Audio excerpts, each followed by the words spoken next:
Alléluia. Que le nom du Seigneur soit loué. Et cordial bienvenue à tous.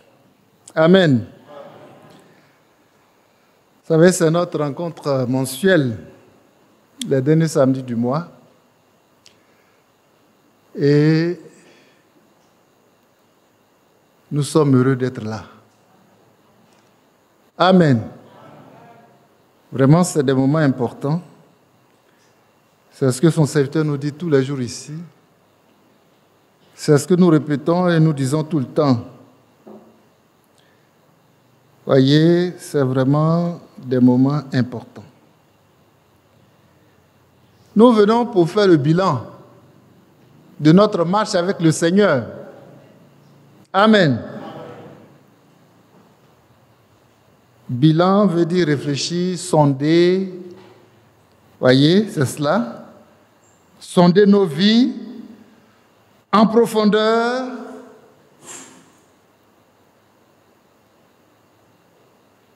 Chacun sonde sa vie. Ce n'est pas la vie de l'autre qu'il faut sonder. Que Dieu nous aide.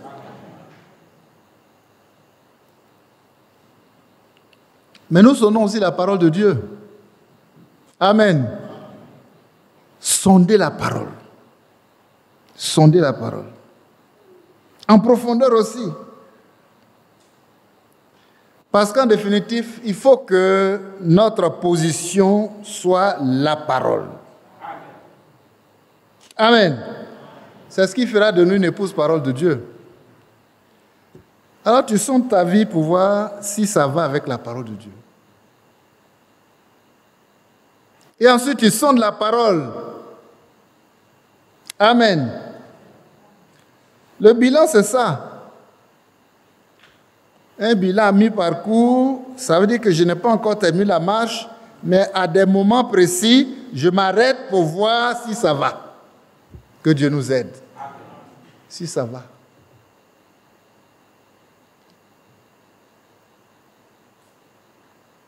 Il faut que je m'arrête et que j'examine. Merci.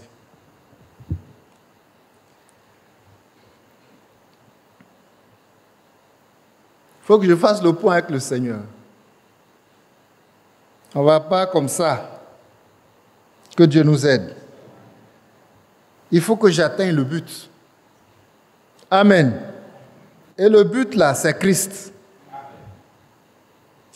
Ce soir, nous allons méditer un peu sur une chose très importante avant d'arriver à la Sainte Seine. Le Seigneur a dit à Pierre, « Homme de peu de foi, pourquoi as-tu douté ?» Est-ce que Pierre a pu répondre à cette question? Il n'a pas répondu. Il était plutôt accablé par son échec.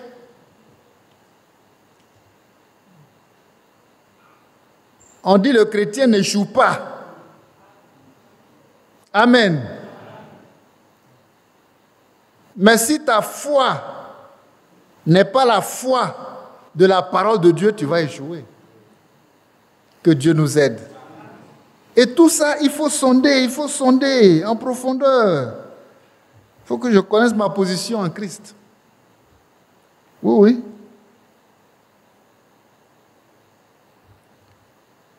Où est-ce que j'en suis avec ma marche?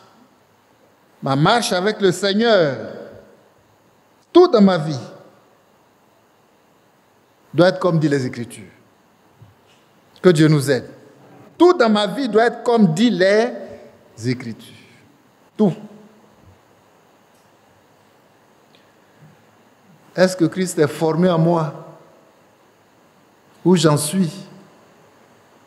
Au moment où le Seigneur disait à Pierre, « Homme de peu de foi, pourquoi as-tu douté ?» C'était un bilan.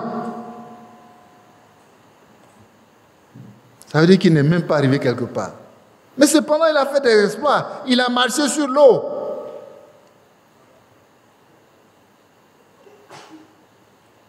Que Dieu soit loué. Il a fait des expériences. Jusqu'au dernier jour, il a fait des expériences. Mais ça ne suffit pas de faire des expériences. On va prendre Matthieu chapitre 14 pour lire. Matthieu chapitre 14.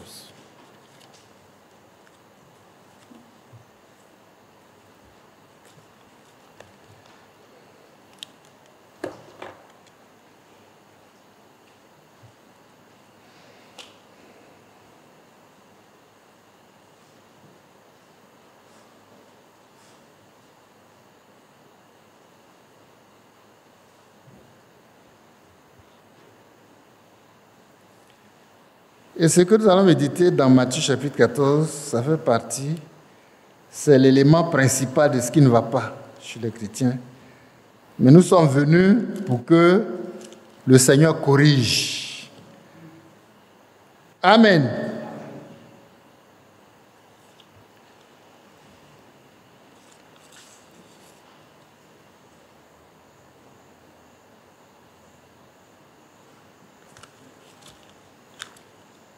Prenons à partir du verset 15.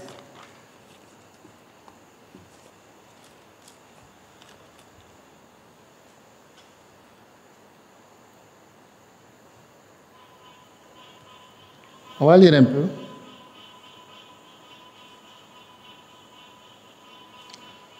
Le soir étant venu, les disciples s'approchèrent de lui et dirent: ce lieu est désert. La foule. Non, ce lieu est désert et l'heure est déjà avancée. Renvoie la foule afin qu'elle aille dans les villages pour acheter des vivres.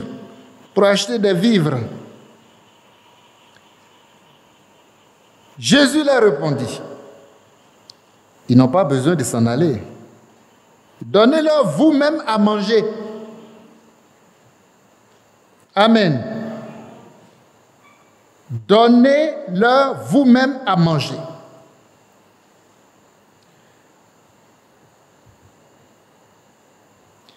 Ce soir, le Seigneur va nous apprendre comment on fait les choses soi-même. Amen. Pour ne pas avoir à recourir à quelqu'un d'autre. Que Dieu nous aide.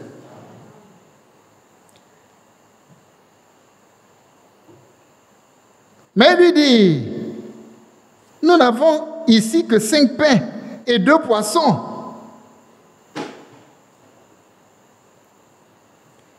La réponse veut dire que on ne peut pas. Ce que tu as demandé là, on ne peut pas faire. Que Dieu nous aide. Voilà surtout notre problème aujourd'hui. C'est là. C'est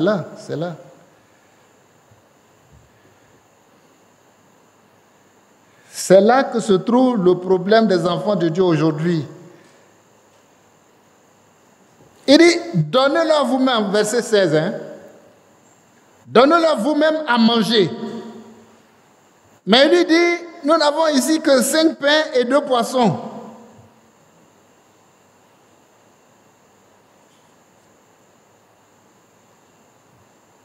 Voilà.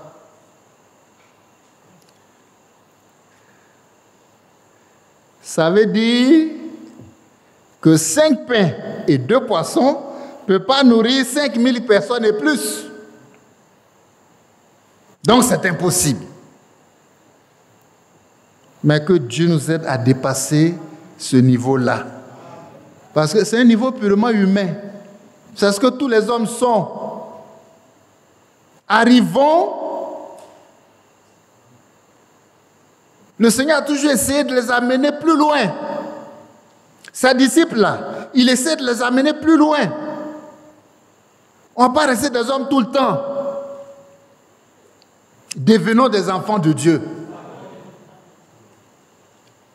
Et quand on a bien compris même qu'on fait les choses par la parole de Dieu, on devient même des petits dieux. Il dit: vous-même, donnez-leur à manger.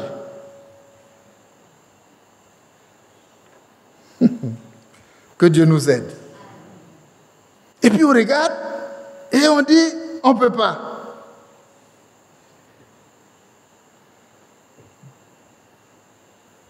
disciples sont venus voir leur maître et ils ont posé un problème à Jésus.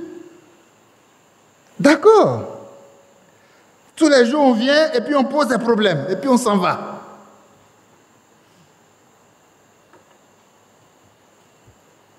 On ne va pas poser des problèmes et puis partir. On doit avoir les solutions. Et la solution, c'est la parole de Dieu. La solution, c'est Christ. Et eux-mêmes, ils concluent qu'il n'y a pas de solution.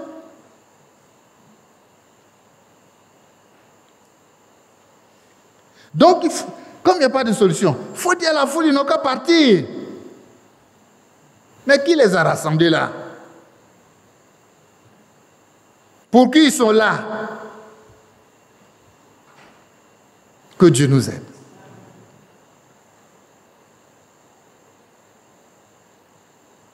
Mais aujourd'hui, ce que le Seigneur veut faire, c'est que tu sois capable, toi-même, de donner à manger. Le problème qui est posé là, toi-même, tu trouves la solution. Amen.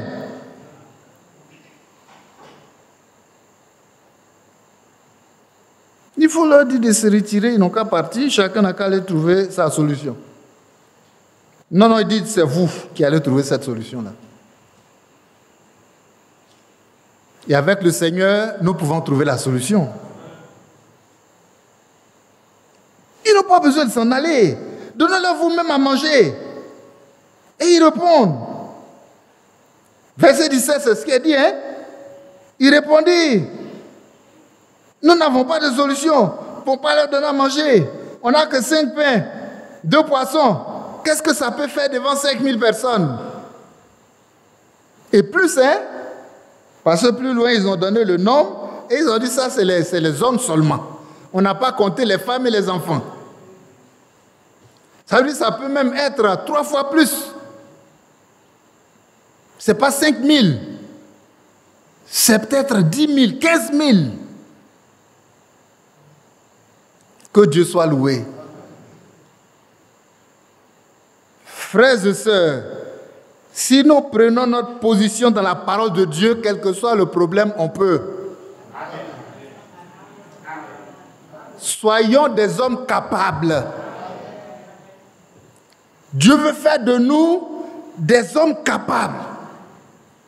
Il dit vous-même donnez-leur à manger. Et ils disent on ne peut pas. Alors on va être là tout le temps. On ne peut pas, on ne peut pas, on ne peut pas.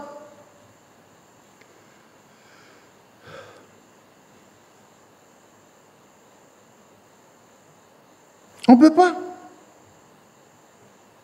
On n'a que 5 pains et 2 poissons. Qu'est-ce que ça peut faire devant 10 000 personnes? Ça peut faire quoi?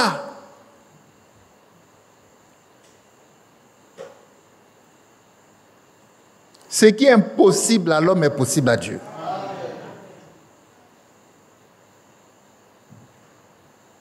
Il faut changer de mentalité. Soyons des hommes de foi, des femmes de foi. Amen. Et quand il a défini quand Paul a défini la foi, il dit c'est une ferme assurance des choses qu'on espère. Une ferme assurance. Il dit donnez vous-même à manger. Il dit c'est une ferme assurance des choses qu'on espère. Si le Seigneur nous dit de leur donner à manger, c'est qu'on peut. Une démonstration de celle qu'on ne voit pas. Ce qu'on voit ici, c'est 5 pains, 2 poissons.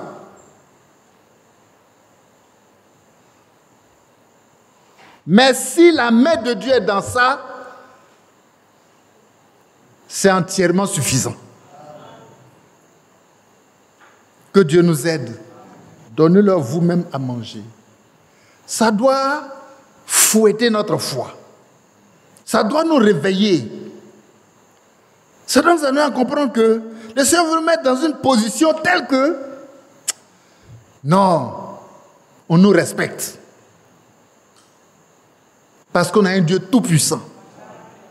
On a un Dieu capable. On a un Dieu suffisant. Mais là, il dit non, on n'a que... Combien? 5 pains et 2 poissons. Ça peut faire quoi? Ça peut tout faire. Si la main de Dieu est dedans, ça peut tout faire. Et parce qu'ils ont été incapables, verset 18, il dit, apportez-les-moi. Amen. Et vous verrez qu'il n'a rien fait de mystérieux. Ce qu'il a fait là, nous aussi on peut faire. Et il nous dit même de faire. Il dit, vous m'appellerez et je dirai, me voici. C'est pas ça, c'est ce qui est écrit, hein?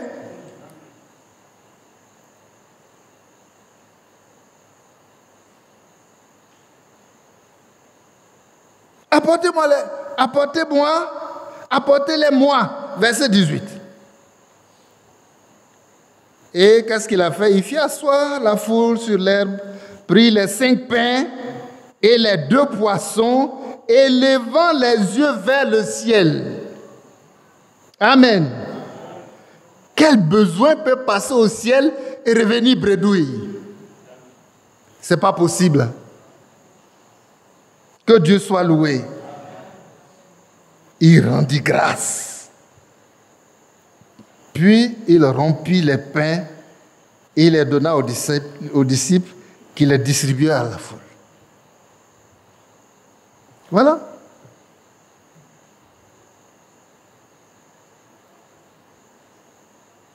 Verset 20. Tous mangèrent et furent rassasiés.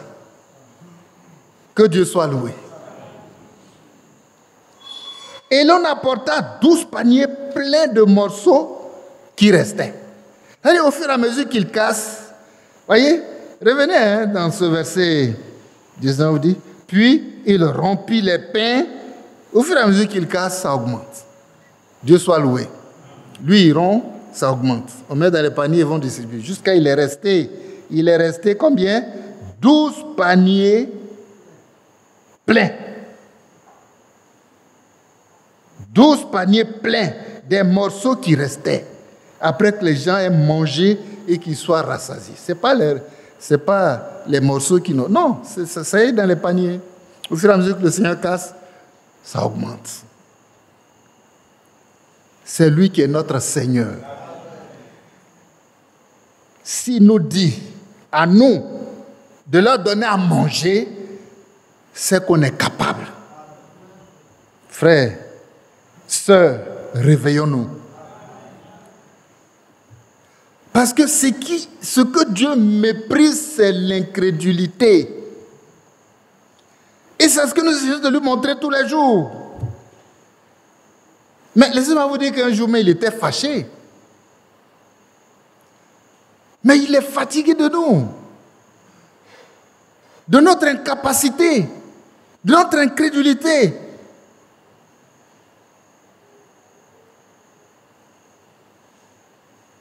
Je sais le passage. Prenons Matthieu 17. Juste à côté, mais on revient là, hein, parce qu'on n'a pas fini de lire. Mais regardez comment le Seigneur est fatigué de nous. Tant qu'on a la foi, il est heureux. Amen. Le Seigneur veut ça. Matthieu 17, 17. Race incrédule et perverse. Il ne s'est pas insulté, hein? Il a dit ce qu'ils sont. Répondit Jésus. Jusqu'à quand vous supporterai-je? Jusqu'à quand? Il dit, jusqu'à quand serai-je avec vous? Jusqu'à quand vous supporterai-je? Amenez-le-moi ici. Amen. Voici encore une séance, ou si vous voulez une séquence, où il dit vous-même, guérissez le malade. Ils ont été incapables. On va grandir quand? Quand est-ce qu'on va commencer à être capable?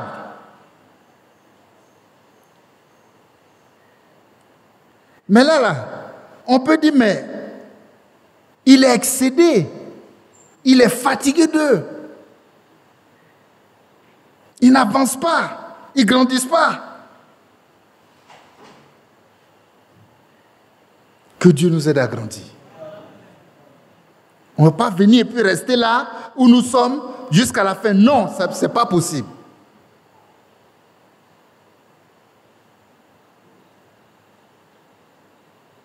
Regardez au verset 14, on va situer un peu l'événement. Lorsqu'il fut arrivé près de la foule, un homme vint se jeter à genoux devant Jésus et dit, « Seigneur, aie pitié de mon fils, il est lunatique et qui souffre cruellement. Il tombe souvent dans le feu et souvent dans l'eau. Je l'ai amené à tes disciples et ils n'ont pas pu le guérir. » Le Seigneur ne s'est pas fâché contre cet homme. Il est dans le besoin. Mais il avait affaire à ses propres disciples. Ils lui ont donné la honte. Que Dieu ait pitié de nous. Je l'ai envoyé à tes disciples. Il dit vous-même, donnez-leur à manger. Si le Seigneur les juge capables de leur donner à manger, c'est qu'ici, là, il les juge également capables de guérir les malades.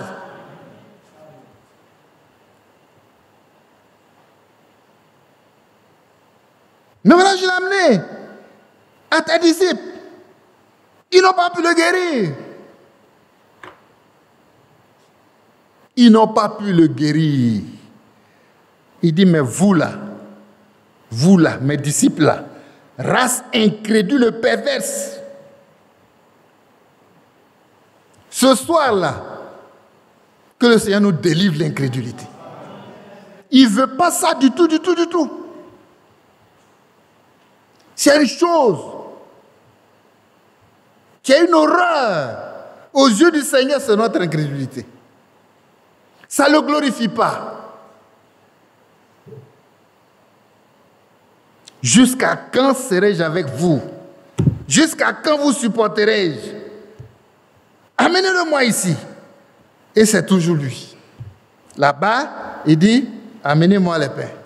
Vous dites que 5 pains ne peuvent pas nourrir 10 000 personnes, non? Amenez. 2 pains ne peuvent pas, amenez. Et quand c'est passé à Jésus, alléluia, on dit, tout le monde était rassasié. Ils ont mangé, ils étaient rassasiés. Amenez-le-moi ici. Jésus parla sévèrement au démon qui sortit de lui. Il sait ce qu'il leur a donné. Que Dieu nous aide. Il sait ce qu'il leur a donné. Et ce qu'il leur a donné là, c'est trop important pour être négligé. Oh, que Dieu nous aide. Il sait ce qu'il leur a donné. Quelque part, le frère Branham a dit, il dit ce que Dieu t'a donné là, va chercher. Amen. Il ne faut pas rester là. Non, il faut que tu ailles chercher. Et c'est ta foi qui va te ramener cela. Que Dieu nous aide. On aura l'occasion de le lire. Mais d'ici là, on continue un peu. Amenez-le-moi. Jésus parla sévèrement au démon qui sortit de lui. Et l'enfant fut guéri à l'heure même. Alors les disciples s'approchèrent de Jésus et lui dirent en particulier, pourquoi n'avons-nous pu chasser ce démon? Verset 20. C'est à cause de votre incrédulité, leur dit Jésus. Je vous le dis en vérité, si vous avez la foi comme un grain de sénévé, vous direz à cette montagne, ôte-toi de là.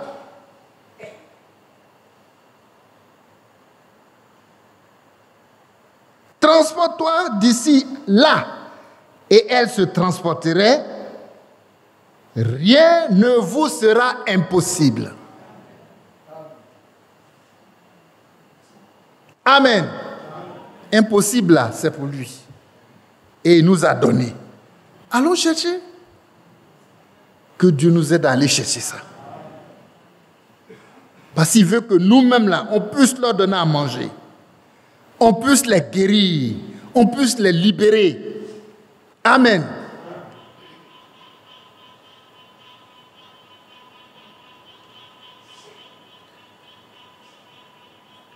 Je vous le dis en vérité, verset 20. Si vous avez de la foi comme un grain de sénévé, vous direz à cette montagne, transporte-toi d'ici là, et elle se transporterait.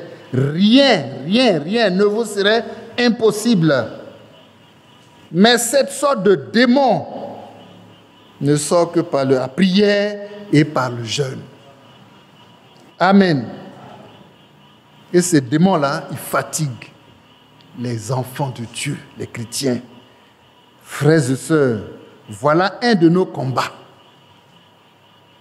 Et que Dieu nous aide à combattre le bon combat de la foi. Pour être des vainqueurs. Amen. Ce que Dieu veut, c'est des vainqueurs.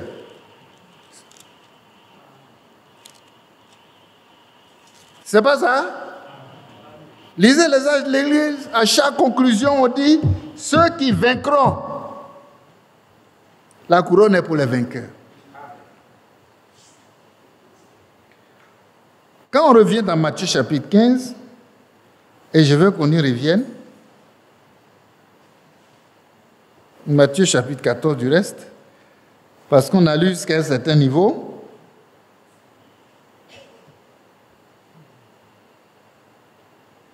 Alors ici, le Seigneur dit vous-même, réglez leurs problèmes. Réglez. Il ne faut pas les renvoyer. Réglez le problème. Vous-même, réglez leurs problèmes de nourriture. Donnez-leur vous-même à manger. Hein? Ils se regardent. Les disciples se regardent. Moi? Oui, toi. Toi qui es assis. Tu peux. Amen. Rien ne vous sera impossible. Hein, moi? Ça veut dire quand le Seigneur nous regarde, il sait que nous avons la solution. Amen. Nous avons la solution. Mais on joue à l'incrédulité. Il dit c'est un démon.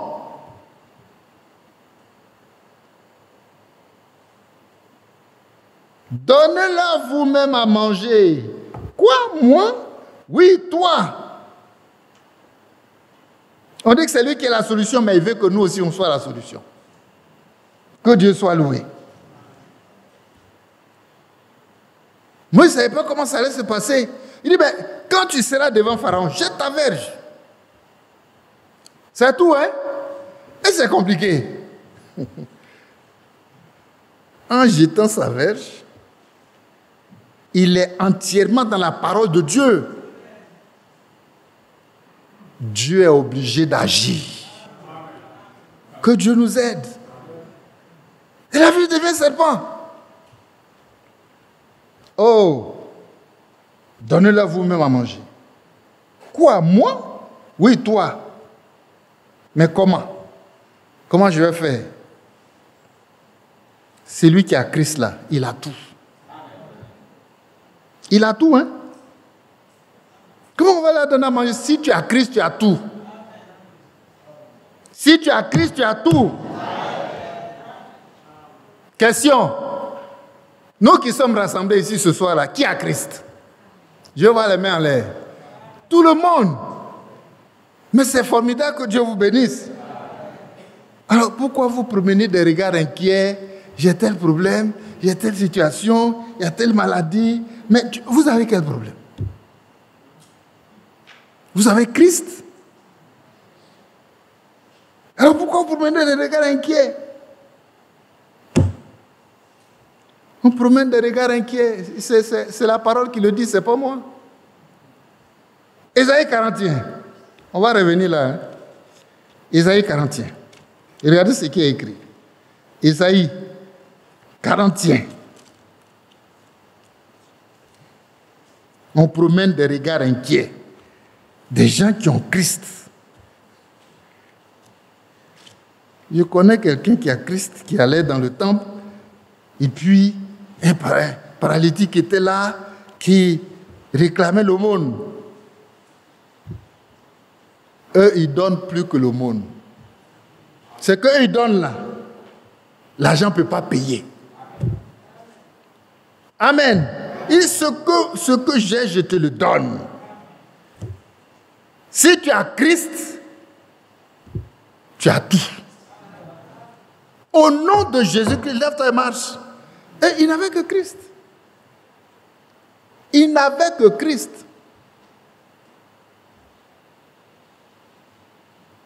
Et les jambes se sont affermies immédiatement, il s'est levé. Que Dieu nous vienne en aide. Il faut qu'on en arrive là. La preuve, c'est que nous avons cru une parole prophétique. Amen. Et quand on croit à la parole prophétique, on est du même gabarit que le prophète lui-même. Bien sûr. Bien sûr. Regardez Ésaïe 40, Ésaïe 41, verset 10. Ne crains rien. Oh. Car je suis avec toi. Et c'est sa présence. Hein? Tu n'es rien, je suis rien, mais sa présence c'est quelque chose. Je suis avec toi. Tu ne peux pas promener des regards inquiets. Parce que celui qui est avec toi là, il est plus grand que celui qui est dans le monde. Ne crains rien, car je suis avec toi. Ne promène pas de regards inquiets. Celui qui est inquiet, il ne sait pas où aller pour trouver la solution à son problème. Quelqu'un ne peut pas lever le doigt pour dire qu'il a Christ, et puis il est inquiet, il ne sait pas où aller pour trouver la solution à son problème. Ne promène pas des regards inquiets, car je suis ton Dieu.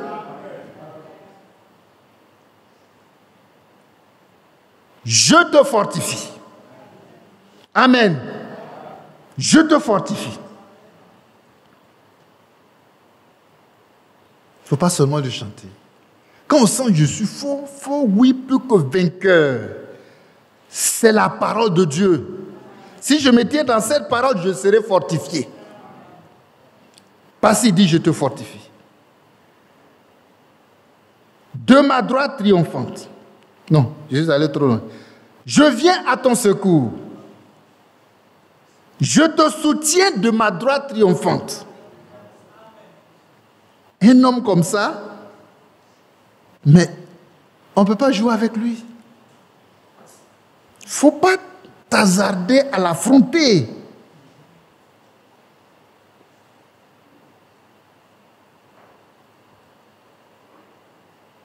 Parce que la droite triomphante de Dieu est avec lui. C'est pourquoi il triomphe toujours. Il a la victoire tous les jours. Verset 11 même dit, voici, ils seront confondus, ils seront couverts de honte. Tous ceux qui sont irrités contre toi, ils seront réduits à rien. Ils périront, ceux qui discutent contre toi. Tu les chercheras et ne les trouveras plus. Ceux qui te suscitent querelle, ils seront réduits à rien, réduits au néant. Ceux qui te faisaient la guerre. Car le Seigneur, l'Éternel, ton Dieu, qui fortifie ta droite, qui te fortifie, ne crains rien, je viens à ton secours. Oh! Toutes ces garanties, là, on fait quoi avec? Je comprends pourquoi la foi est une ferme assurance. C'est parce que ça repose sur quelque chose d'immuable. confirmation des choses qu'on espère. Et puis la suite, c'est quoi? Hein? Voilà. Une démonstration de ce qu'on ne voit pas. Mais parce que ça repose sur ça. Ça repose sur la main puissante de Dieu. Sa présence est là. Amen. Sa droite triomphante est là. Il travaille, combat pour moi. Et il dit, personne ne peut tenir devant ça. Car je suis l'Éternel, ton Dieu, qui fortifie ta droite, qui te dit, ne crains rien, je viens à ton secours. Je viens à ton secours. On a toutes les garanties pour ne pas avoir peur. Mais dès qu'on est devant une situation, on a peur. Que Dieu nous aide ce soir. Hein? C'est pour vaincre tout ça qu'on est là. Amen. Ça ne peut pas durer et ça ne doit pas durer. Sinon, comment on peut comprendre ça? Ne crains rien. Et le fait qu'ils nous disent ne crains rien, ça ne repose pas sur... Non, ça repose sur quelque chose de solide. Parce que sa droite triomphante est avec moi. Je viens à ton secours. Sa présence même est là pour me secourir, pour me fortifier. Et je sens en moi sa force. Amen. Je viens à ton secours. Je viens à ton secours. Quand on dit secours, c'est que tu es en situation périleuse. Mais la situation ne te ferait pas parce que tu sais que tu as du secours. Voilà ce qu'est la foi. La situation qui fait trembler ne te fait pas trembler parce que la main puissante de l'Éternel est avec toi. Sa droite triomphante qui donne la victoire est avec toi. Il dit, ne promène pas de regard inquiet. Tu ne sais pas. Non, je sais que mon Rédempteur est vivant. Regarde dans quel état se trouvait Job. Mais il dit, je sais que mon Rédempteur est vivant et qu'il se lèvera le dernier. Amen. Même quand tout va tomber en lambeaux, ma chair et tout cela, mes yeux le verront. Pas les yeux d'un autre. Ayons cette foi-là ferme, inébranlable. Une foi triomphante. Alléluia. Ah non. Mais si cette foi est là, je peux donner à manger. Si le Seigneur l'a dit, je m'assois dessus. C'est qu'il a dit là, je m'assois dessus. Seigneur, tu as dit de leur donner à manger, non? En ton nom, que les 5 pains nourrissent 15 000 personnes. Au nom de Jésus. Et ça s'accomplit parfaitement. Que Dieu soit loué. Ce qui est resté, 12 paniers là, ça dépasse 5 pains. C'est le miracle de Dieu. C'est l'œuvre de sa droite triomphante. Amen. C'est l'œuvre de sa droite triomphante. Le temps est venu, nous devons lâcher prise. Incrédulité tout le temps là, ça ne nous arrange pas. Il faut lâcher prise, ça dit il faut arrêter. Que Dieu nous aide à arrêter. Oui.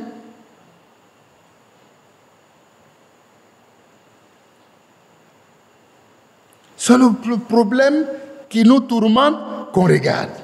Mais on ne regarde pas toutes les garanties que Dieu m'a données dans cette situation. Alors sa main n'agit pas. Pour que sa main agisse, je dois me tenir dans sa parole. Que Dieu nous aide. Que Dieu nous aide. Il faut dire, Jésus-Christ règle toute situation difficile dans ma vie. Il règle ça. Tout est réglé au nom de Jésus. Je n'ai pas à courir, je n'ai pas à tourner. Non, non, il a seulement rendu grâce à Dieu. Que son nom soit loué.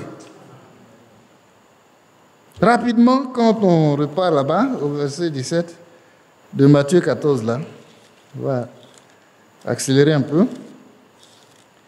Et puis,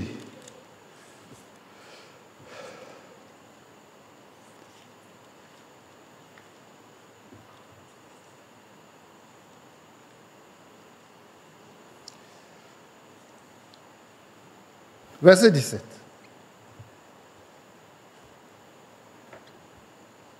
Oui, on est déjà passé là.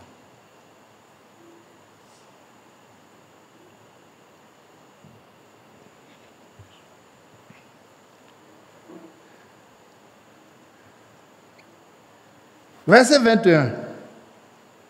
Ceux qui avaient mangé étaient environ 5000 hommes, sans les femmes et les enfants. Maintenant, tous ont mangé, non? Donc, si on va compter ceux qui ont mangé, à part les 5000 hommes, les femmes et les enfants, si on met tout ce groupe ensemble, allez-y chercher. Mais il réside 12 paniers de pain. Notre Dieu est tout-puissant. Notre Dieu est tout-puissant. Alléluia. Verset 22, aussitôt après, il obligea les disciples à monter dans la barque et à passer avec lui de l'autre côté, pendant qu'il renverrait la foule. Maintenant, ils ont mangé, il les a guéris, il a guéri les malades, il leur a donné à manger, ils sont restés. Ils peuvent aller à la maison maintenant. Que Dieu soit loué.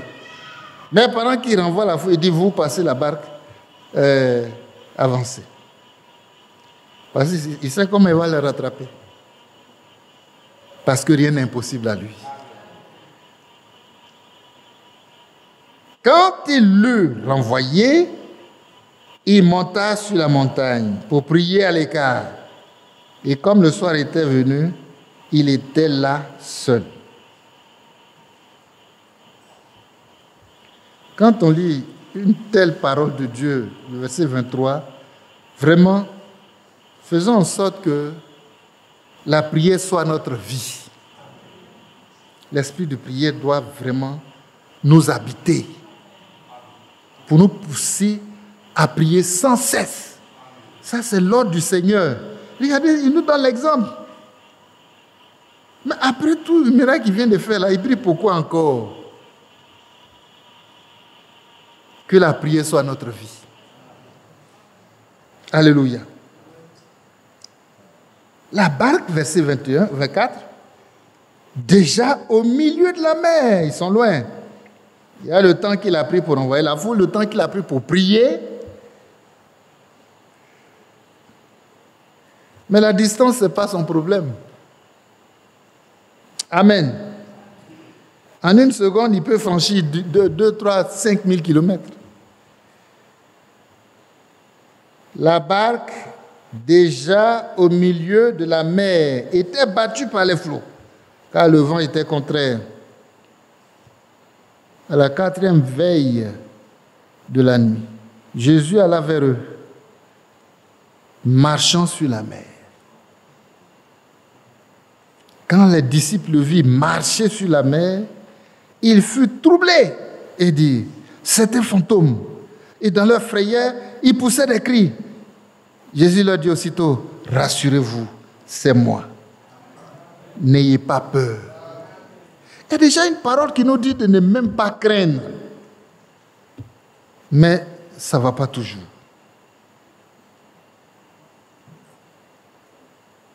Pierre lui répondit, Seigneur, si c'est toi, ordonne que j'aille vers toi sur les eaux. Et il dit, viens. Amen. Quand Pierre peut saisir le mot viens, la parole qui est sortie de sa bouche, de la bouche du Seigneur, Pierre a saisi ça et il est sorti de la barque. Amen. Et il marcha sur les eaux pour aller vers Jésus. Vous savez ce qu'il a soutenu? C'est le seul mot viens qui est sorti de la bouche du Seigneur. Amen. C'est une parole ici, dans cette parole de Dieu-là, que ma foi peut saisir pour travailler, j'aurai le résultat escompté. Mais, voyant que le verset 30, mais, voyant que le vent était fort, il eut peur. Il eut peur. Et comme il commençait à s'enfoncer, mais si tu as peur, ça veut dire que tu as lâché le mot viens. Tu as lâché la parole de Dieu. Que Dieu nous aide. Quel que soit le vent, le mot viens du Seigneur là est valable. Il me donne la force pour tenir sur l'eau. Il eut peur, ça veut dire qu'il a lâché le mot viens. Il a lâché, je ne sais pas si vous comprenez, hein, lâché, ça veut dire qu'il a abandonné, il a douté. Il a douté. Et c'est ce que le Seigneur va lui dire. Mais voyant que le vent était fort, il eut peur, verset 30. Et comme il commençait à enfoncer, il s'écria, Seigneur, sauve-moi. Aussitôt Jésus, c'est tout ce qu'on sait dire. Parce qu'on est toujours en situation périleuse, mais jamais en situation de foi pour vaincre. Non, non. Aussitôt Jésus étendit la main, le saisit et lui dit, homme de peu de foi, pourquoi as-tu douté? Et il montait dans la barque et le vent cessa. Verset 33. Ceux qui étaient dans la barque vinrent se prosterner devant Jésus et dirent, tu es véritablement le Fils de Dieu. Alléluia. Tu as la preuve. Nous avons la preuve qu'il est véritablement le Fils de Dieu.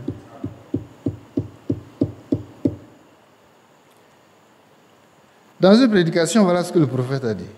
Quand vous demandez quelque chose, allez le chercher. Dieu dit, ça vous appartient.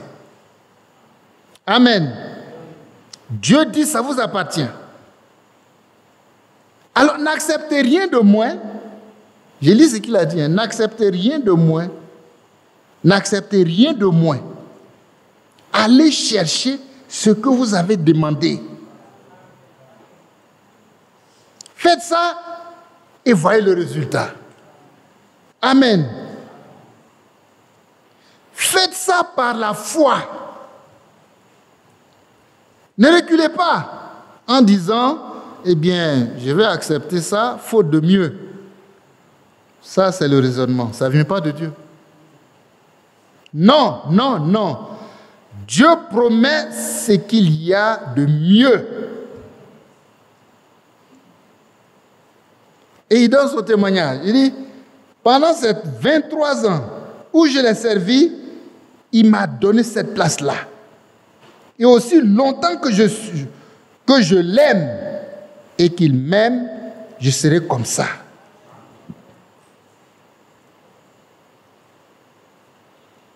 Parce qu'il est tenu d'exécuter sa parole. Il est tenu d'exécuter sa parole.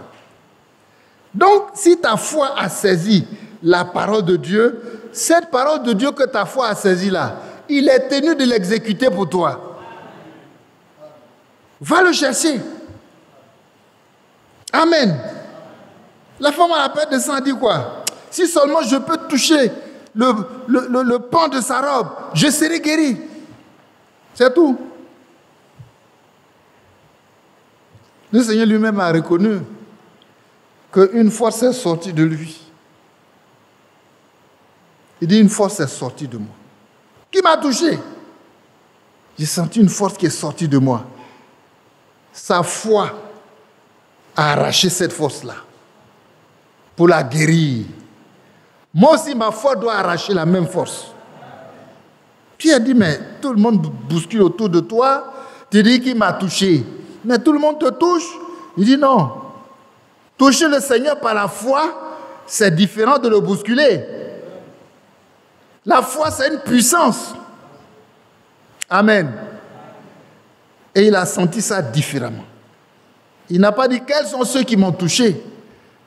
Mais comme c'est une seule personne qui l'a touché par la foi, il a senti ça. Que Dieu soit loué. Et qui nous donne la foi triomphante, qui peut éteindre tous les traits enflammés du malin. C'est de ça que nous avons besoin. C'est de ça que nous avons besoin. Quand vous demandez quelque chose, allez le chercher. N'acceptez pas la moitié. Hein? Que Dieu nous aide. Ne reculez pas en disant, bon, je vais accepter ça, faute de mieux. Non, non, non. Non, non, non. C'est un raisonnement qui ne vient pas de Dieu. Dieu promet ce qu'il y a de mieux. Amen. Alors, va le chercher. Il a dit ceci. Il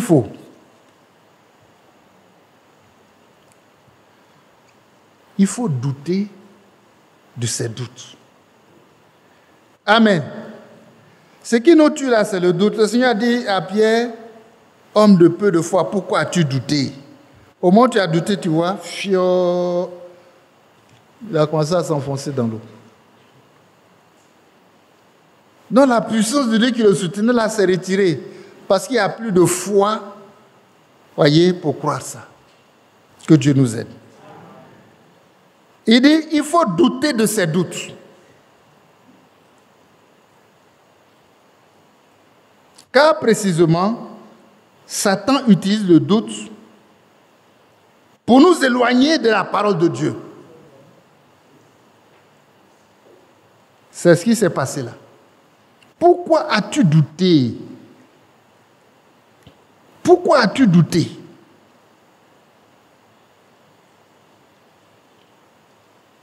Le prophète dit ceci.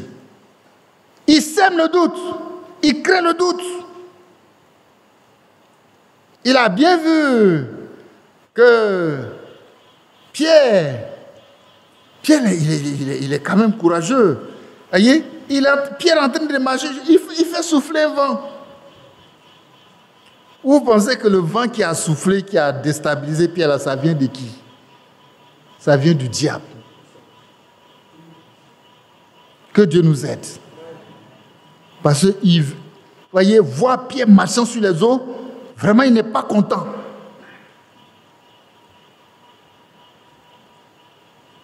Mais malgré tout, nous n'en tenons pas compte. Voilà ce que le prophète dit. Le champ de bataille, c'est ça, le champ de bataille. C'est là on se range en ordre de bataille. C'est ici même au front. Le front de bataille, c'est votre pensée là.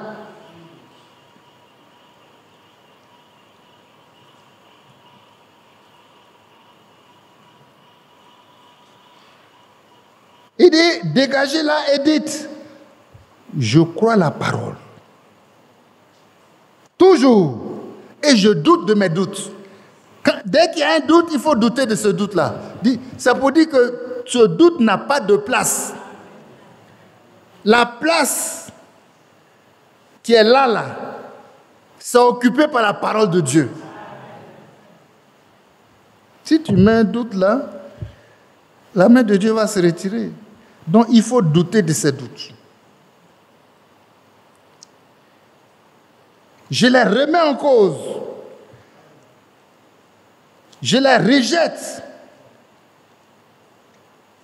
Je maintiens ma foi dans la parole de Dieu. Point.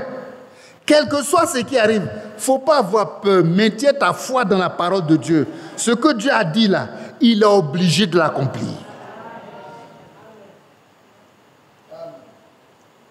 Mais quand tu doutes, il n'est plus engagé. Il n'est pas engagé à le doute, il est engagé avec la foi.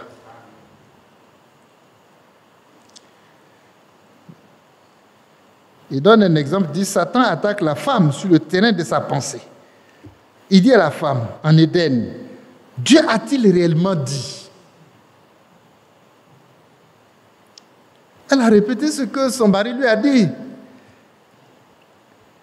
Que on ne mange pas de ceci, de cela. Il dit, mais est-ce que Dieu a réellement dit? Il a ainsi créé le doute dans le cœur de la femme. Il dit, je remets ma foi dans la parole pour que ma pensée soit la parole, que ma vie soit la parole, que ma parole soit la parole, que ma parole soit la parole.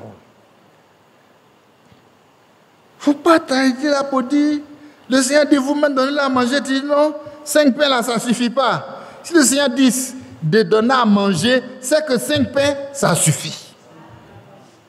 Invoque son nom dessus et vois le résultat. Parce que ce qu'il a fait là, on est capable de faire ça aussi. Il a seulement rendu gloire à Dieu. Parce que le problème est résolu. Le problème est résolu. Que Dieu nous aide.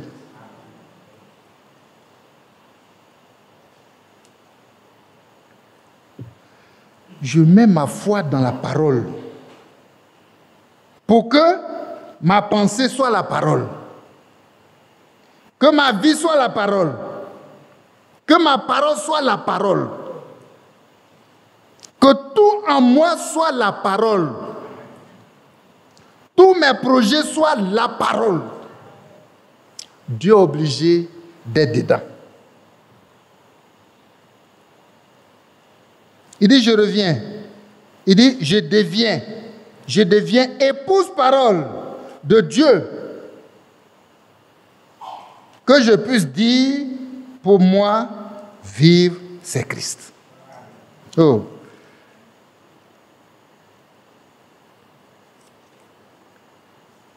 Pour moi, vivre, c'est Christ.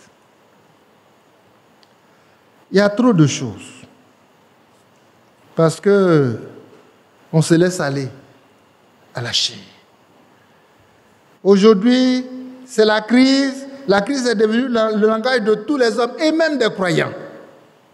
Mais si tu es chrétien, tu n'es jamais en crise. Hein? Amen. Le monde peut être en crise, mais toi, tu n'es pas en crise. Tu es en Christ. Ton problème est résolu. Que ta foi demeure dans la parole. C'est blanc, demeure dans la parole. C'est rouge, demeure dans la parole. Parce que cette foi sera éprouvée. Et puis voilà, c'est la crise, ça tape. Mais c'est justement de ça qu'il s'agit. C'est de ça qu'il s'agit. Combien le diable essaie de nous faire peur, de nous faire trembler. Voyez, à cause de nos finances qui ne tiennent pas. C'est la crise, tout le monde c'est la crise. À la télévision c'est la crise, le pays est en crise, les familles sont en crise. Vous voyez, on chante tellement la crise que finalement le chrétien lui-même là, il dit que lui aussi il est en crise. Mais si tu dis tu es en crise, tu es en crise. Sinon tu n'es pas obligé. Si tu es vraiment chrétien, tu peux vivre dans la crise, hein, mais tu vis la puissance de Dieu. Qui pourvoit à chaque besoin dans ta vie. À force d'entendre et de répéter le mot, tu es en crise. Voyez, ta foi même est en crise. La foi des enfants de Dieu est en crise et a besoin de délivrance. La foi des enfants, voyez, est affectée. C'est une foi éteinte. Tu te dis, je ne vais pas m'en sortir. Ah, ce qui se passe là, je ne vais pas m'en sortir. Hein? Je vais m'en sortir. Je puis tout par la main de celui qui me fortifie. Et tu restes dessus. C'est rouge, reste dessus. C'est blanc, reste dessus. C'est ce que Dieu a dit là qui est la vérité. Le diable envoie rouge, reste dessus. Parce qu'il veut que tu quittes là. pour ne pas bénéficier. Mais toi, tu es têtu. Ce que Dieu a dit là, c'est ça que tu prends. Et tu tiens ça jusqu'au bout. Tu seras plus que vainqueur. Par notre Seigneur Jésus-Christ. C'est ça. Dieu est capable de pourvoir. C'est même écrit. Le Seigneur pourvoira à tous mes besoins. Et tu dis, il y a crise. Il n'y a pas crise. Que Dieu soit loué. Il n'y a pas crise. Parce que le Seigneur pourvoit à tous mes besoins. Il ne faut pas douter. Quand tu dis ça ne va pas, tu as douté déjà. Tu as anéanti une partie de la parole de Dieu. Tu as rendu inefficace la parole de Dieu où il dit, voyez, il te soutient de sa droite triomphante.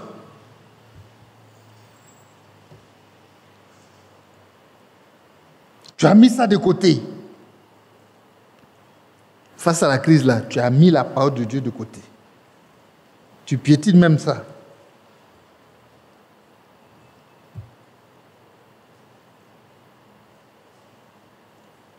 Et tu verras que à ce moment précis là, ta foi est en crise. Le diable va te manger. Revenons à la parole de Dieu. Revenons à la parole de Dieu. Tu te retrouves vraiment en crise parce que ta foi est en crise. Et tu doutes de Dieu. Tu doutes de sa parole. Tu doutes. Tu remets en cause, tu remets en question. Voyez, la bonté, la fidélité, la générosité de Dieu, l'abondance de Dieu. C'est pour principalement ses enfants. Il fait du bien à tous, mais principalement à ses enfants.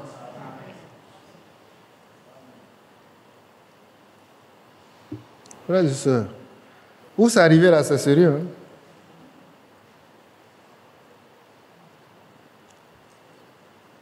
Reconnaissons que tous ceux qui ont cru la parole là, leur cas a été toujours différent. Quelle que soit la situation, Non. Il y a plein de personnes qu'il a connues, qui sont vraiment dans une crise certaine, mais eux, la crise là, c'est autour d'eux. Mais la crise n'est pas pour eux. Eux, dans la crise là, ils vivent une situation particulière, créée par la main de Dieu, pour pourvoir à tous ses besoins à la mesure de sa foi qu'il a mis dans la parole de Dieu. Tout simplement. Et c'est ça, vivre chrétien là, c'est ça. La vie chrétienne là, c'est ça. Il y a plus de personnes. La crise est là. Mais eux ne connaissent pas la crise. Non. Sortons de la crise et revenons à la parole de Dieu. On n'entend même pas ce mot dans la bouche. Peut-être que si on entend ça, voyez, on prie aussi pour les autres qui sont en difficulté. Mais moi, je ne suis pas en difficulté parce que j'ai Christ.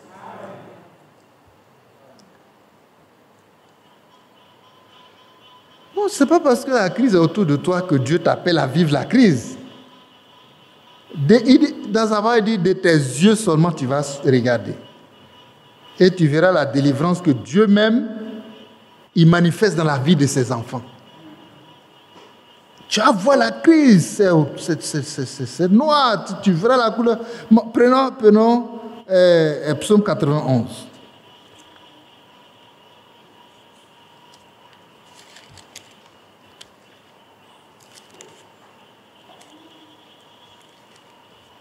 C'est très long à lire, on ne lira pas tout.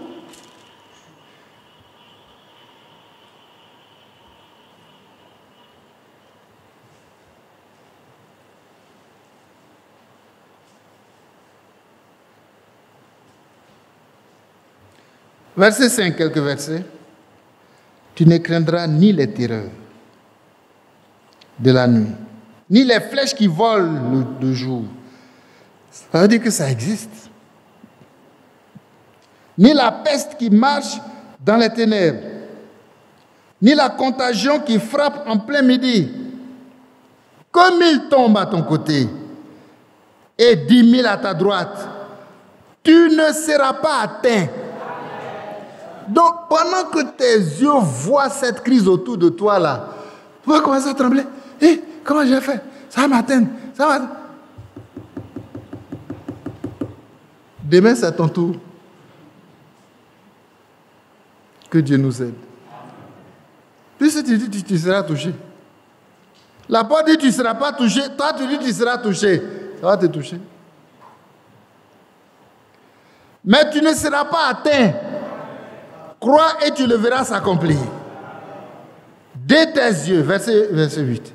Dès tes yeux seulement tu regarderas. Et tu verras la rétribution des méchants. Leur souffrance. Parce qu'ils ont rejeté Dieu. Mais toi, tu ne l'as pas rejeté. Donc, tu as un traitement de faveur. Tu as un traitement de grâce.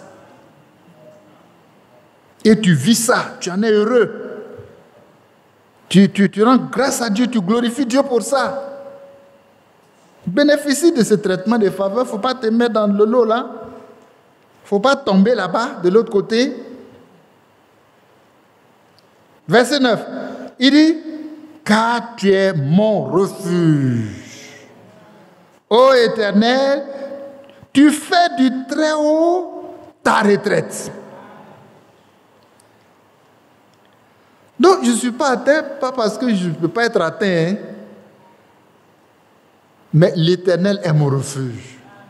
Il est ma retraite, je suis caché en lui. Quand les microbes viennent même là, ça cogne contre la paroi là, qui est écrite beau, puis ça retourne. Que Dieu soit loué. Ça cogne beau, ça retourne. Je suis dans le cocon, protégé. Alléluia. Je suis dans un lieu à part. De mes yeux seulement, je regarde. Je vois ce qui se passe. Et je dis, ce n'est pas pour moi. L'Éternel est ma retraite et mon refuge. Je ne serai pas atteint et tu ne seras pas atteint. Verset 10. Aucun malheur ne t'arrivera. Est-ce qu'on a compris ça? Mais est-ce qu'on est d'accord? Aucun fléau n'approchera de ta tente. C'est-à-dire tous ceux qui sont dans les limites de ta maison là, ils sont protégés par la parole de Dieu.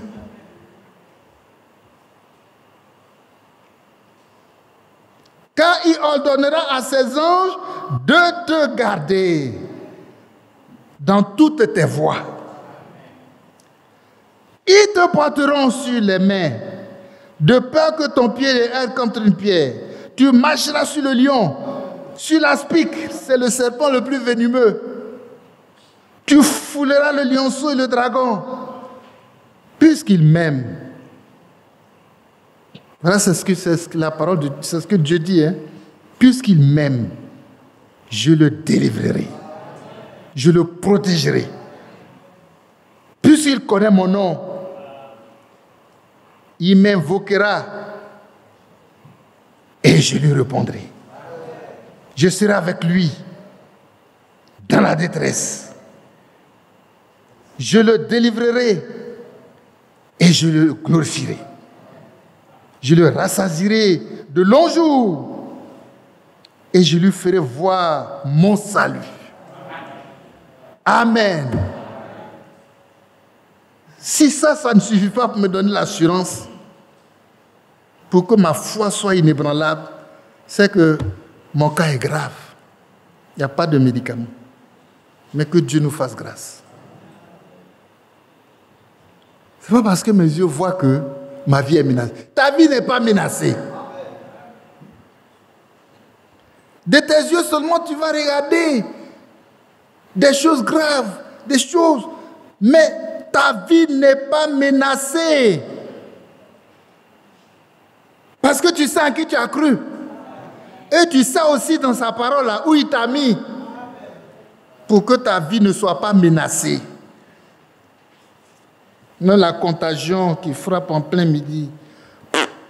C'est pas pour moi. Christ est ma retraite. Ma haute retraite. Hein? Ça dit, il faut pour l'atteindre même là. Tu es obligé de te lever de bonne heure et puis tu ne peux même pas l'atteindre. C'est trop haut. Je suis assis dans les lieux célestes en Jésus-Christ. Que Dieu soit loué. Notre foi doit être vivante.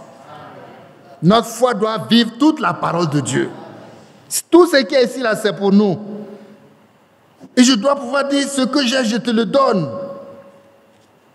Il dit, vous-même, donnez-leur à manger.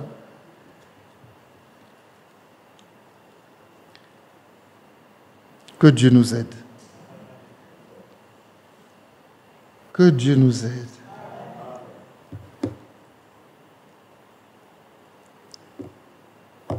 J'aimerais qu'on lise notre parole de Dieu. Toujours dans Isaïe, mais prenons le 63. Isaïe, le 63.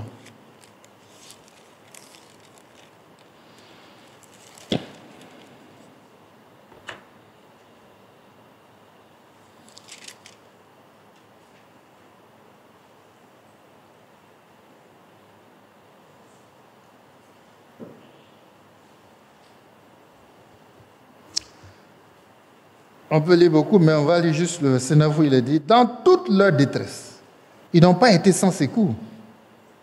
Et l'ange qui est devant sa face les a sauvés. C'est sa promesse. Il les a lui-même rachetés dans son amour et sa miséricorde. Et constamment, il les a soutenus et portés aux anciens jours. Constamment, le secours de l'Éternel est là. Je vous promène un peu pour ne pas que vous soyez assoupis. Psaume 60. Et là, ce qui est merveilleusement dit là.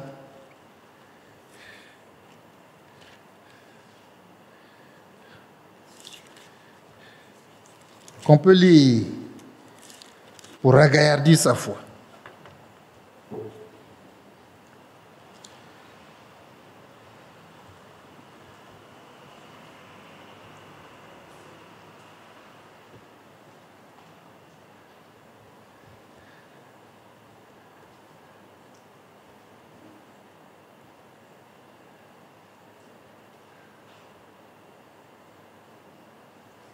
Verset 13 dit ceci, donne-nous du secours contre la détresse.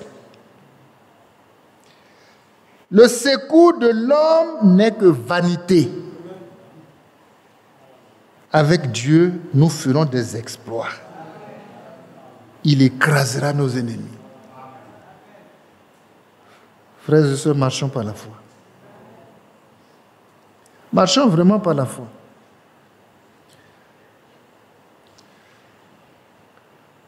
Le Seigneur a dit à ses disciples, donnez-leur vous-même à manger.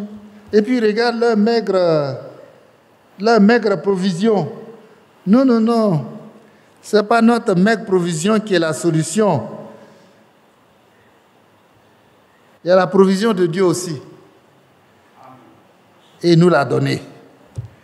Que Dieu nous aide. Et élève notre foi. Avec Dieu, nous ferons des exploits. Avec Dieu, nous ferons des exploits. Et ce n'est pas petit, c'est grand. De grands exploits. Amen. Et là, ce qui s'est passé dans 1 Roi 17. Quand Élie est venu chez cette femme,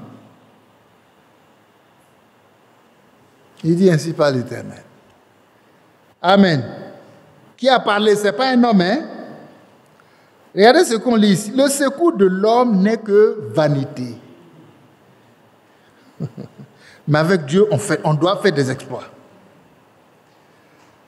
Il est venu, c'est le prophète de Dieu chez cette femme, il dit, ainsi parle l'Éternel, le Dieu d'Israël. Amen. C'est Dieu lui-même qui parle. Et c'est cette parole qui nous a amenés à courir ce soir, que nous sommes en train d'écouter. Ta foi prend ça, tu feras des exploits. Mais si ta foi ne saisit pas ça, tu ne feras rien. Que Dieu nous donne de grandir dans la foi. Ainsi parle l'Éternel, le Dieu d'Israël. Quand il a parlé là, ce qu'il a dit est obligé de s'accomplir. On n'explique pas. Mais la parole de Dieu s'accomplit simplement. Comment tu vas expliquer? La farine qui est dans le pot ne manquera pas. On pue ça tous les jours. Pourquoi ça ne diminue pas? Mais c'est comme ça doit être dans ta vie. L'huile qui est dans la cuve ne manquera pas. On pue ça tous les jours. Mais ça ne peut pas finir. Parce que c'est soutenu par la parole de Dieu. Ainsi parle l'Éternel. Nous sommes des croyants de la parole prophétique. Nous n'oublions jamais cet aspect. Que Dieu nous aide. Ça ne manquera pas. Et tous les jours, elle a puisé, mais jusqu'à ce que c'est la famine, jusqu'à ce que la famine prenne fin. La farine n'a jamais manqué. Parce que le ainsi dit l'Éternel était là. Là où il y a la parole, il y a la puissance de Dieu. C'est le temps de changer vraiment de tout. Changer de paradigme, changer de langage, changer de pensée. Il faut douter de ses doutes. Dans ce message-là, on doit apprendre à douter de ses doutes. Dans ce message, on doit être des hommes de foi. Et notre foi doit grandir jusqu'à devenir la foi parfaite. Et le prophète a dit, sans la foi parfaite, nul ne sera enlevé. Et on ne se préoccupe pas de ça. On est dans des petits jeux. Dans des... Je ne sais pas, c'est un peu la loterie, quoi. On fait des calculs de choses. Mais que Dieu élève notre foi. C'est très, très sérieux. Hein? Regardez dans Roi. Élisée, la femme dit tout va bien. Et c'est parce qu'il n'y avait pas de problème. Son enfant est mort dans sa main, dit tout va bien. Pourquoi? Parce qu'elle sait que pour elle, là, mon enfant, là, il sera ressuscité. Il ne peut pas rester comme ça dans la mort. Il sera ressuscité. Que Dieu soit loué. Tant qu'il y a une promesse pour toi, tu dois espérer. Une ferme assurance des choses qu'on espère. Une démonstration de celles qu'on ne voit pas. C'est démontré dans la parole de Dieu qu'il en sera ainsi. Alors je l'accepte. Je ne doute pas. Et quand il y a un doute, je doute de mon doute. Ça dit je le rejette. Je rejette le doute. Je ne laisse pas le doute prendre la place. Non. Prenons 2 Rois. On va finir là, sûrement.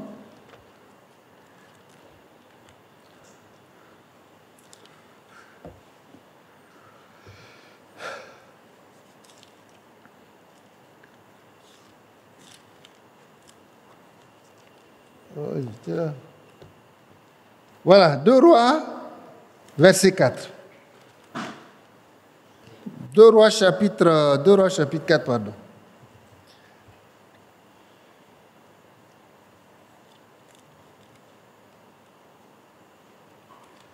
Au verset 23.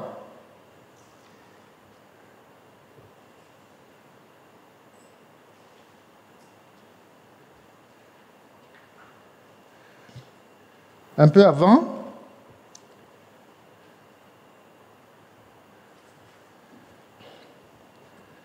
Un peu avant,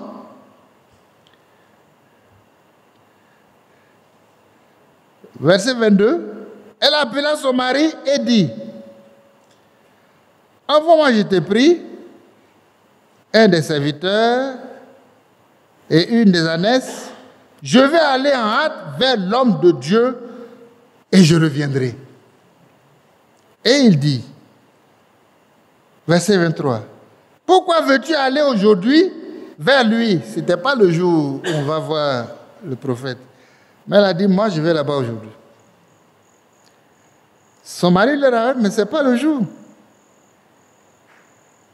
Il dit, ce n'est ni la nouvelle lune ni le sabbat. Elle répondit, tout va bien. Amen. Tout va bien. Soulignez ça. Mais regardez au verset 20, avant d'arriver à tout va bien là. Ce qui va bien là, ça est dans le verset 20.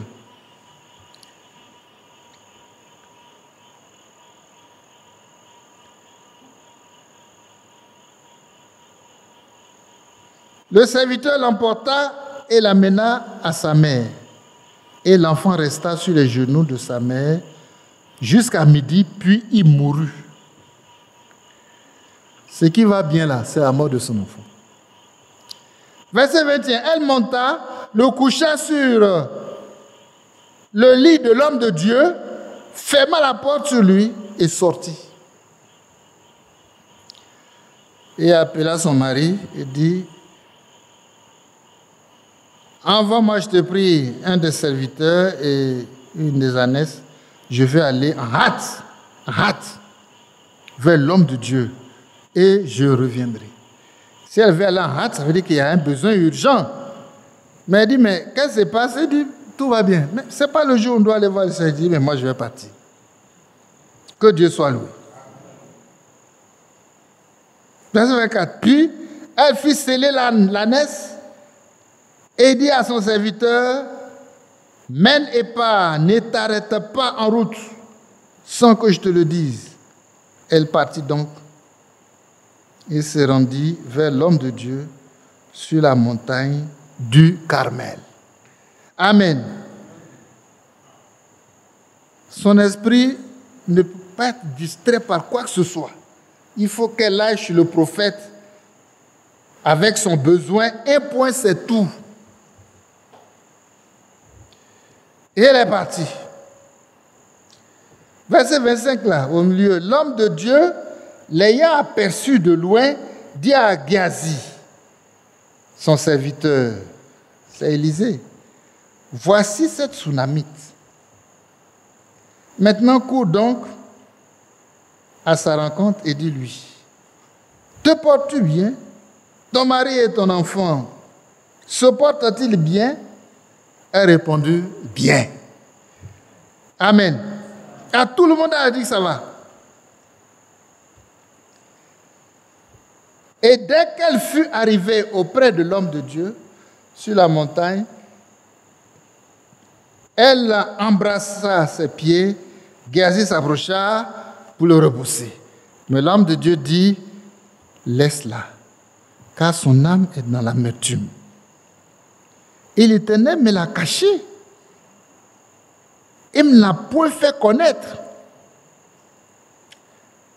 Alors elle dit, ai-je demandé un enfant à mon Seigneur?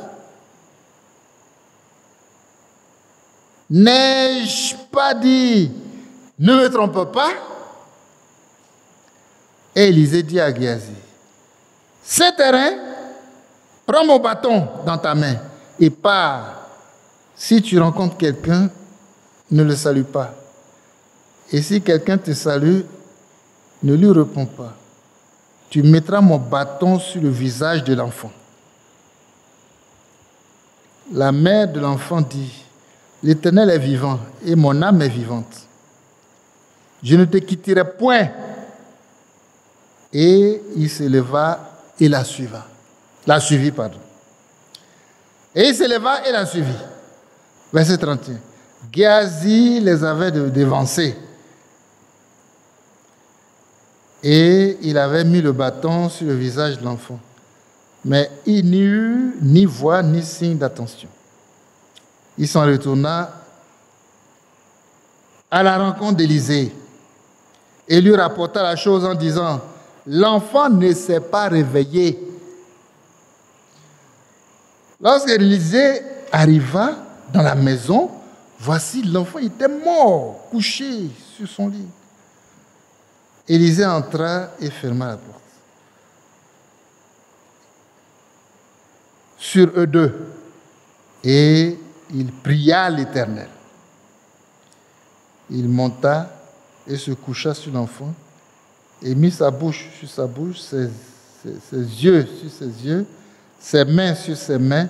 Et il s'étendit sur lui et la chair de l'enfant se réchauffa. Verset 35. Élisée s'éloigna, alla çà et là par la maison, puis remonta et s'étendit sur l'enfant. Et l'enfant éternua 7 fois. Et il ouvrit les yeux. Ah oui? La première opération n'a pas suffi. Hein? Il est descendu. Il allait faire un tour. Il est revenu. Parfois, pour la situation là, il faut insister. Que Dieu soit loué. J'ai prié. Il faut prier encore. Il faut prier encore. Il faut prier encore. Verset 36. Élisée appela Géasi et dit, appelle cette Sunamite. Géasi l'appela et elle vint vers Élisée qui dit, prends ton fils. Elle alla se jeter à ses pieds et se prosterna contre terre et elle prit son fils et sortit. Amen. Est-ce que tout va pas bien? Est-ce que tout va pas bien? Tout va bien. Le tout va bien de la femme là. Voilà le résultat. Si elle s'était mise à se lamenter, son mari même elle lui a caché ça. L'enfant est mort, c'est pas la peine d'aller fatiguer l'homme de Dieu. On va l'enterrer puis c'est fini. Non, non, non, non. Tout va bien. Dieu a caché ça au prophète, hein.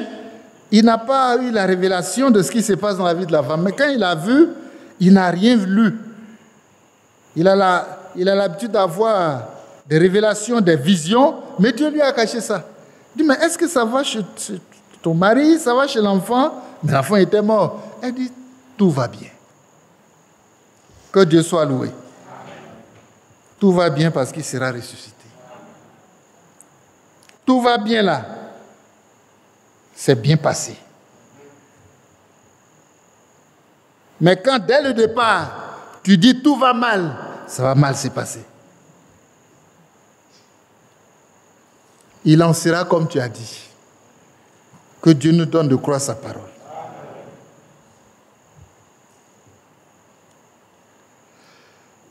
Que Dieu nous donne de croire sa parole.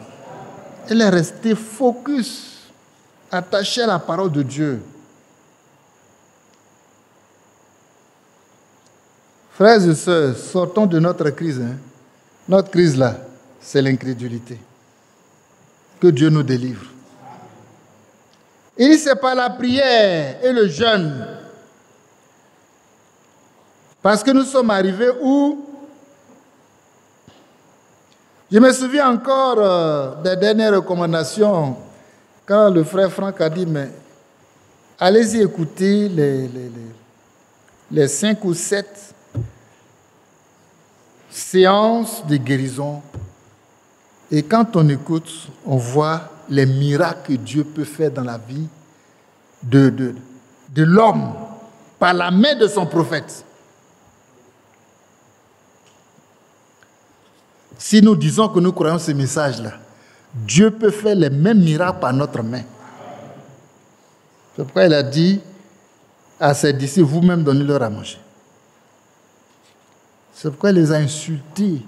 Quand ce païen, cet homme qui ne connaît pas Dieu a dit, tes disciples n'ont pas pu guérir mon enfant.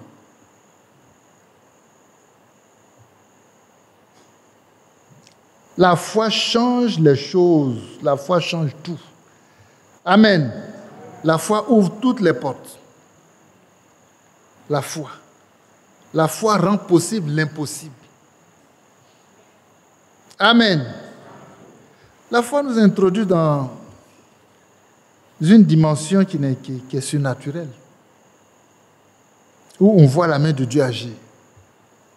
Là, ce n'est pas l'homme qui agit, mais c'est la main de Dieu qui agit. Amen. On voit ça.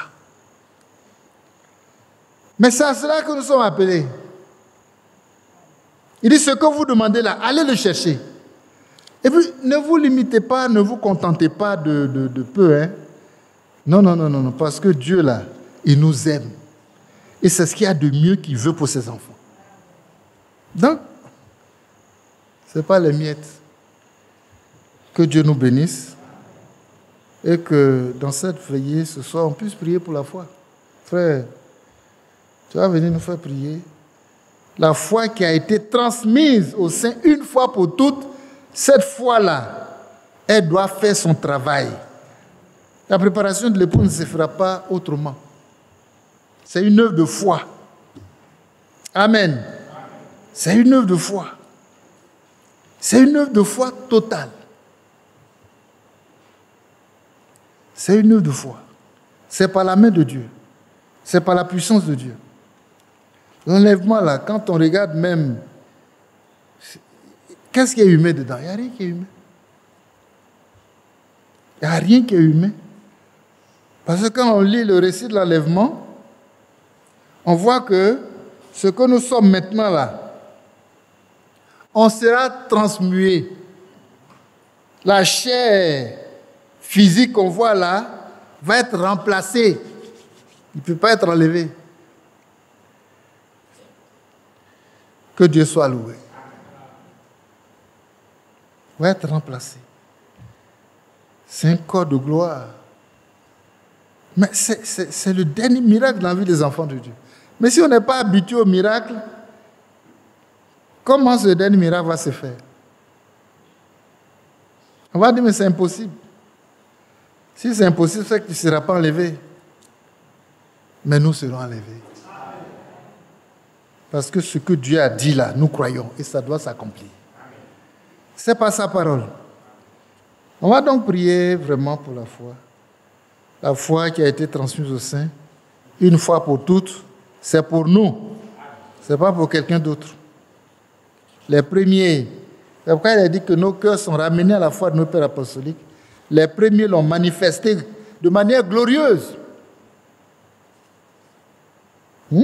Paul, il ne faisait pas de miracles quand il était pharisien, mais quand il est venu à la foi, Dieu a commencé à faire des miracles par la main de Paul. Ce n'est pas parce que c'est Paul, mais parce qu'il a cru.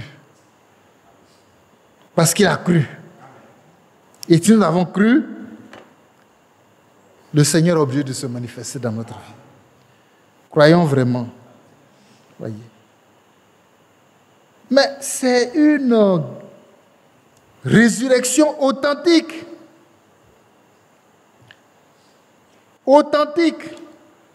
Elle a poursuivi ça. Ce que tu demandes là, va le chercher. Elle allait chercher la résurrection de son fils, elle l'a obtenue. Peut-être que le prophète voulait la blaguer par un petit artifice. Il a donné sa canne à Géasi pour aller mettre, je ne sais pas où, quand on lit le texte, à la bouche devant sur son visage, je ne sais pas. Lisez. Ça n'a rien donné. Ça n'a rien donné. Ça n'a rien donné. Ça n'a rien donné. Mais vous pouvez dire, mais l'homme de Dieu a essayé quelque chose quand même, ça n'a pas marché. C'est qu'il faut accepter la situation comme ça. Elle dit non. Moi, je n'ai pas demandé d'enfant. Hein. C'est toi qui m'as donné un enfant. Mais comment tu peux me donner un enfant et puis l'enfant meurt? Je ne peux pas comprendre ça. Amen. Ça ne va pas se passer comme ça. Je veux mon enfant vivant. Et le Seigneur l'a ressuscité. C'est qu'elle a expérimenté là. Nous devons expérimenter la même chose. Si nous avons la foi. Une fois qu'il est capable de dire tout va bien, quand apparemment, humainement, tout semble aller mal, mais tout va bien. Parce que, voyez, la parole, la puissance de Dieu va régler ce problème-là. Et j'ai une promesse comme ça dans la parole de Dieu. Je me tiens là-dessus. Je m'en tiens à la parole. Que Dieu nous bénisse.